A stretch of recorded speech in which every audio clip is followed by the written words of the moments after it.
Greetings, Dreamweaver world. How's everybody doing this evening? Alright?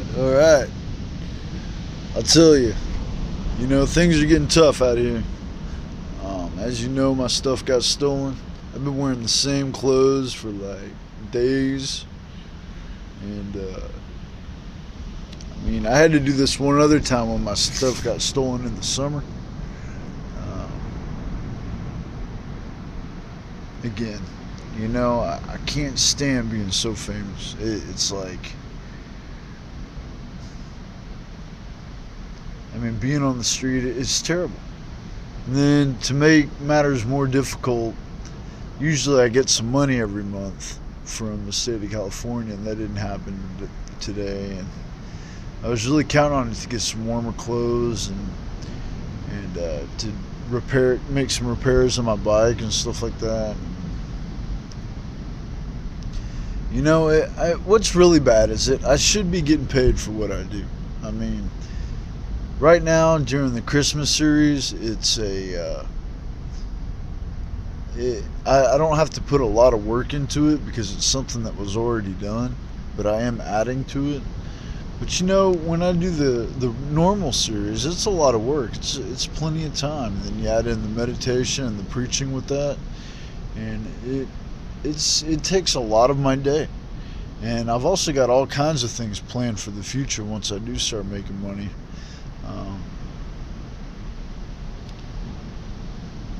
It's just I make it a point, since this whole vow of homeless thing began.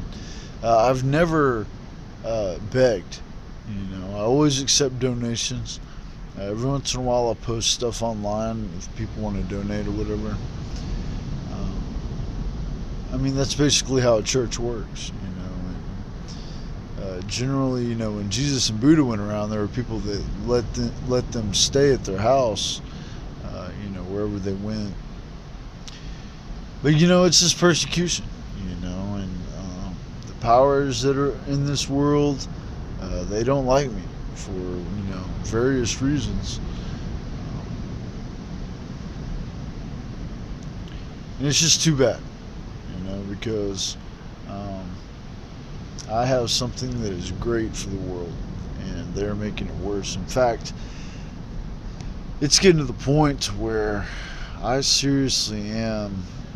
I am very close to, I wouldn't say giving up on the world, but as I've said before, I'm about ready just to take the government away and not let them use the secular government, because it's not worth it.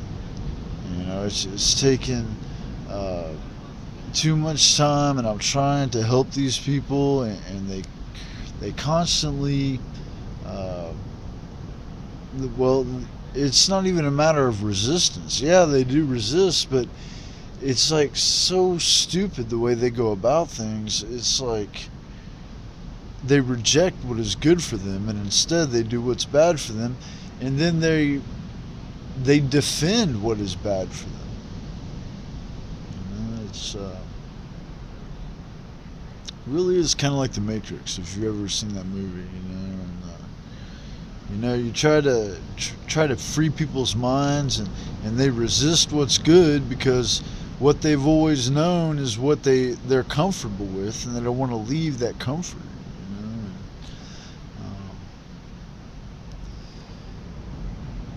So all that to say is that I'm gonna get through this. It's tough. It really is, and I knew it was gonna be tough. It's just so pathetic the way people would treat me, and it's not right. And I don't know if the money thing was planned, to try to see if I would give up or not. I never know. And the fact that people can't ever ask things from me and clarify is a whole nother part of it, because people constantly misinterpret everything I do all the time.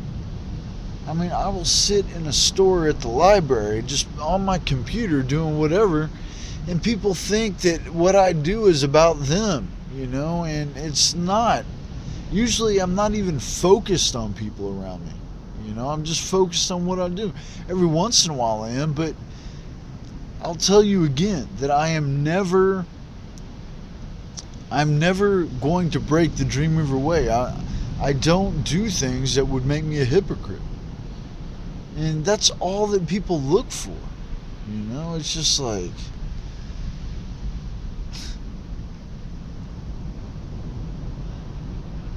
it's just so stupid.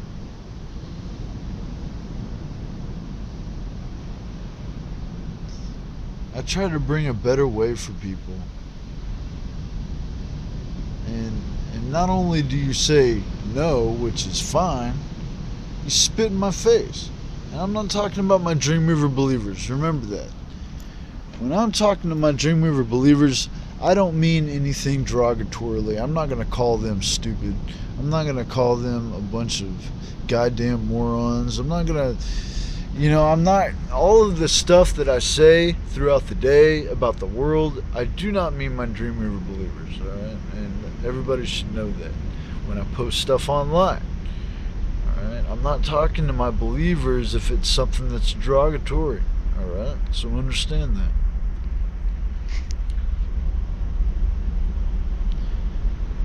The world needs an attitude adjustment. I've told you before that the government I've created protects my religion. It protects all religions. So you can't get me to give up my religion.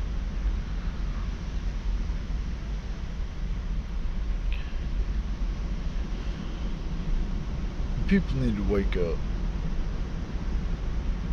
I mean, it doesn't matter if you believe me or not. The facts are the facts, and the facts are I have the way to make the world a better place.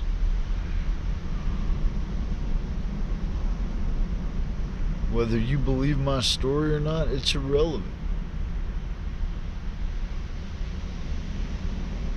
Whether you think I'm a liar or not, it's irrelevant.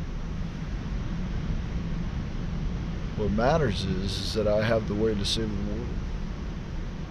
And you just need to do it. Now, those people who did evil, those people who created this opposition, I'm sure you're trying to get away with what you did.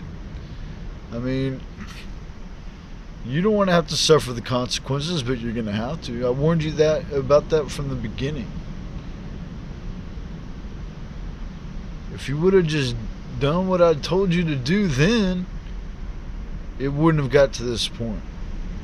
But you didn't think about me flipping the whole world and casting divine judgment on everybody and locking the world down. You didn't think I could do that, did you? And now look. People are so desperate.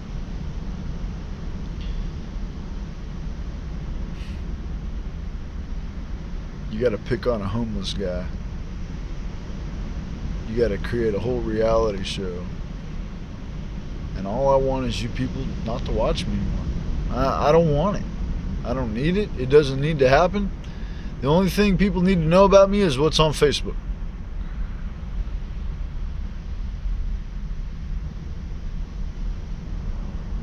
People have lied and deceived. You've stolen. You're a bunch of thieves. You slandered. You not only practice sexual immorality, but you teach it.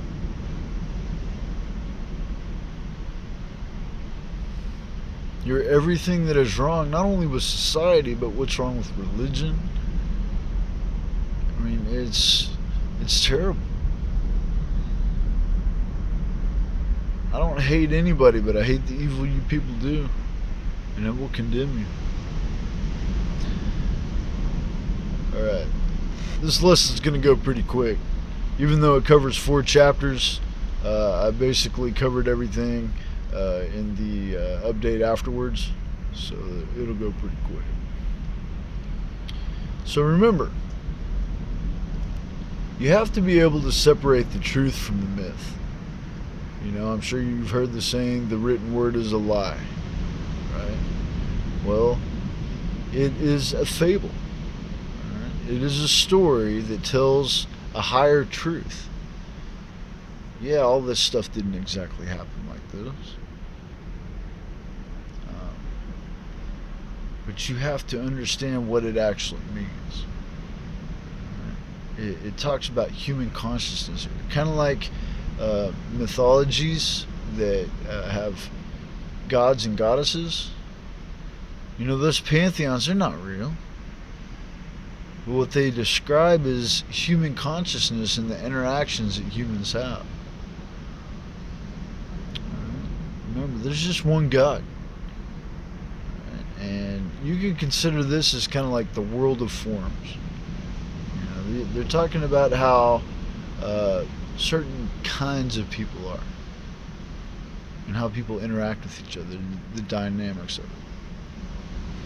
So, Cain and Abel. A lot of us know the story.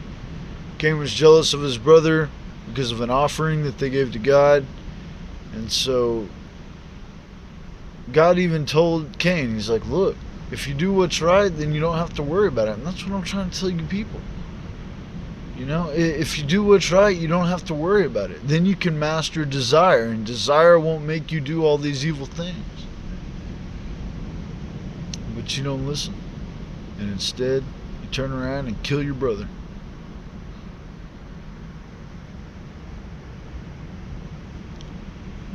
You have got to put a control, some kind of governing system within your consciousness so you know not to do what's wrong.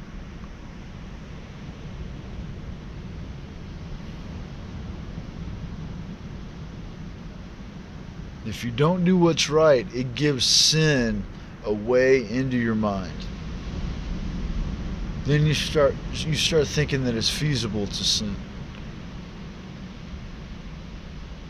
And then after you sin for a while, it becomes part of your lifestyle, and then it's difficult to get out of.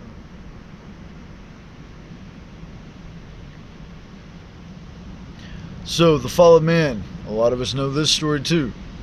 Satan deceives the woman, and the woman gives the fruit to her husband. Now, the problem with this is a lot of people think that they disobeyed, but there was a process here. Satan talked to the woman and deceived the woman. Adam was there and let it happen, and then Adam knew that he was doing wrong, and he still did it. He rebelled. And that's typically how it is. Women are usually deceived and men rebel. Not always. Now don't make that some kind of stereotype that is set, because men can be deceived and women can rebel. All right, so don't take that too far. So what this means is that, and then of course after God catches them, the woman repents. She's like, look, she didn't have any pride about it. She's like, look, I messed up. But the man tried to blame the woman. Pride. It's the downfall of society. And so what this means is that men, we as the leaders of the world, need to guide women. And instead, what we have are men that are so pathetic, they give in to women and let them do whatever they want. And then they let the woman control the relationship. And this isn't, I'm not talking about like a control issue here. What I'm talking about is about being a good example, leading your woman. All right, this is what this is about. All right, it's about standing up for what's right, because if you let the woman control the relationship, more times than not, you're not going to make it effective. Not because women don't know what to do, but it's that men have that headstrong kind of attitude, and that's what's right about it. All right? But if you let women control If you do everything that a woman wants to do, you don't have a backbone. And I'm not saying that this is something to where you've totally got to control women. That's not what I'm saying at all. True love is showing them the right way to live and not letting them do whatever they want to do. And it's not just with women, it's with anybody. And this is why I don't let people do what they want to do. You have to follow the commands. There's only one way to do this. If you want to be disciplined, you have got to learn true wisdom, not worldly wisdom. Because worldly wisdom really isn't wisdom. This so-called wisdom, quote unquote, is based off of greed and money, power, things that aren't going to help you spiritually.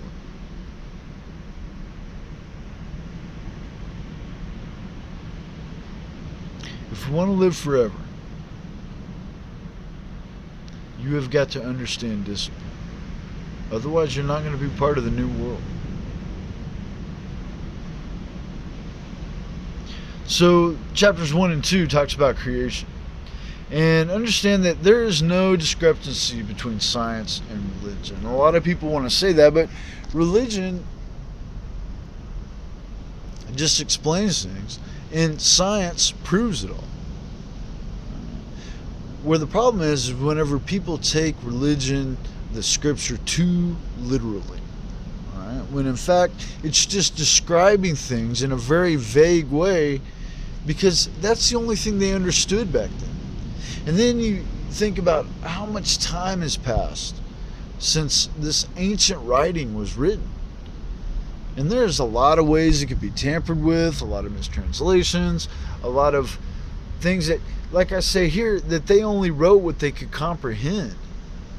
And even before that, before writing, they passed it down as oral traditions. It was by word.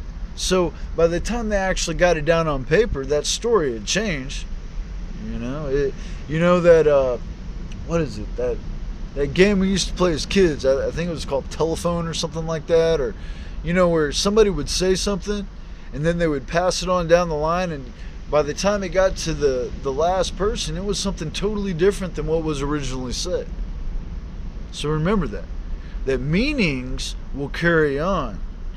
But when you get to actually specifics, you have to remember context. You have to remember the time it was written and everything else that is involved with it, and understand the meaning.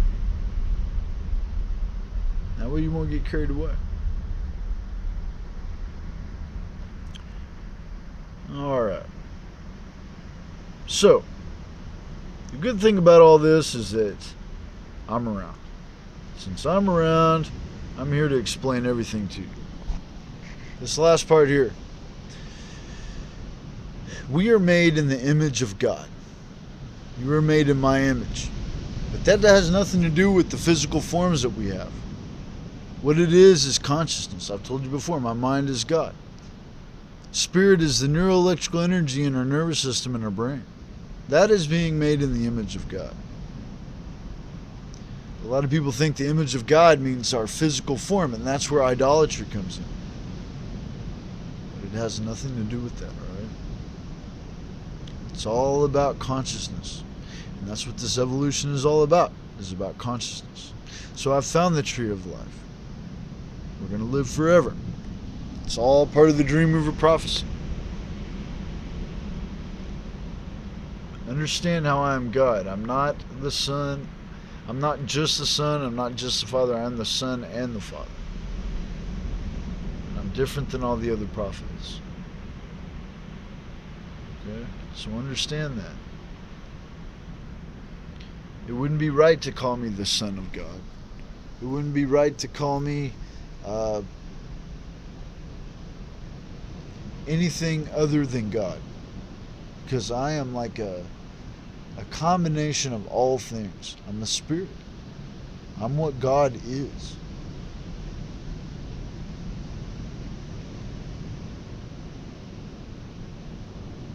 A lot of people are like, well, then you're making yourself higher than Jesus. And that's not really what this is. It's not a matter of rank.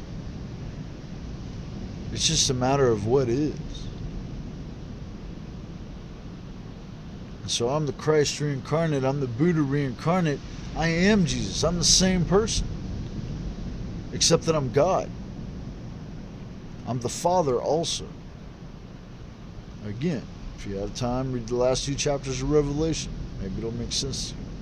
It's all one thing. There's no Trinity. There's no duality. It's just one.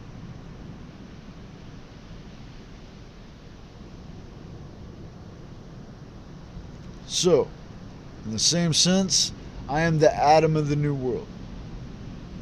Who's going to be the Eve? We all know who it most likely is going to be. And I know a lot of people want to give me flack for that, but it's a new creation. I can do it however I want because I'm God. Everything I do is righteous. If you don't understand it, you can ask me directly and I'll explain it to you. I explain it all the time, every series. How it's possible.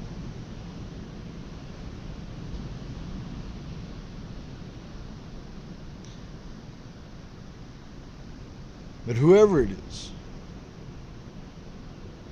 understand that all of this is going to happen the way I say. Whether I just have one woman or I have a whole harem full of women. Like I said, I want to have a lot of kids. I want to have at least 50 kids, biological kids. But as far as all the kids in the world, I teach all the kids. And in fact, all humans are kids compared to me because I'm the righteous Father.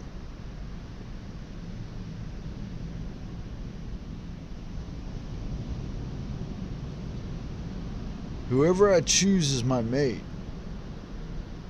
it's totally legitimate. And I've already thought about everything.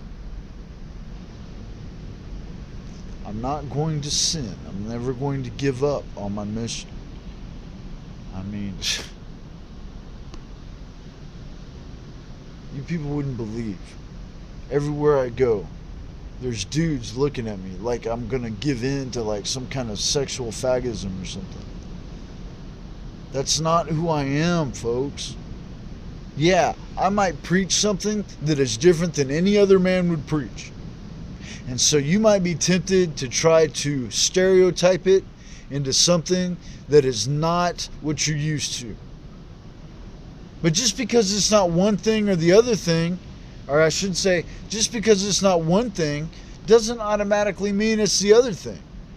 It can mean something that's neither one thing or the other thing. Do you understand? This is something totally different. It's not from the perspective of a man.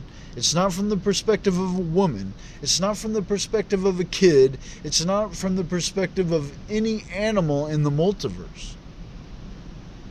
Of anything in all creation. This is from the perspective of God. Do you understand? So anything that I do, don't interpret it immorally.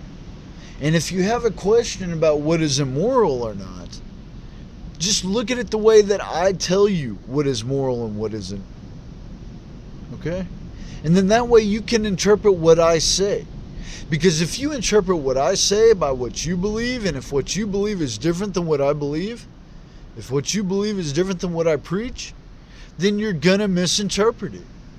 And that's what the problem is, folks, is that you people constantly misinterpret everything I do. Unless you're a Dreamweaver believer. Then you see the true reality. And you don't get fooled by what they say.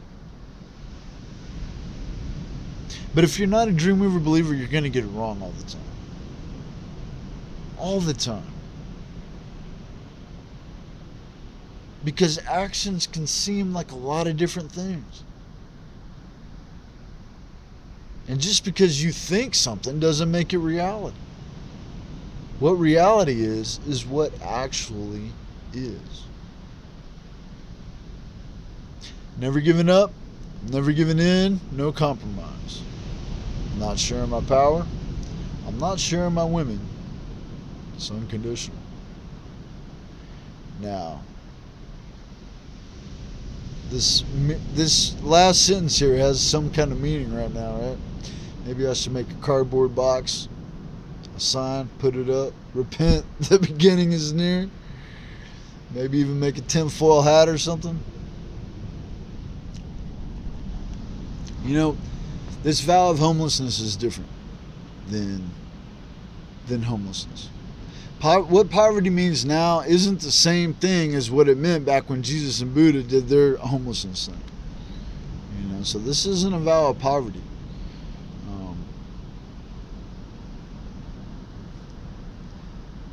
People have tried to stigmatize what I've done, and they tried to make it look like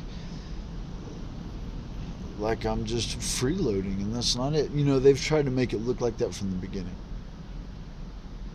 And all I need is a place to do my work. I need a way to make money, some kind of means to live.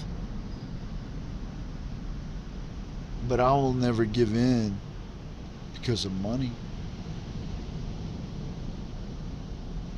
I will never give in because of greed. I will never view things the way society views them. I will never view things the way my enemies view them. So yeah, I'm never giving up. I'm never giving in. There's no compromise. It can only happen one way. It cannot happen any other way. As far as sharing my power, there isn't anybody else who can handle absolute power.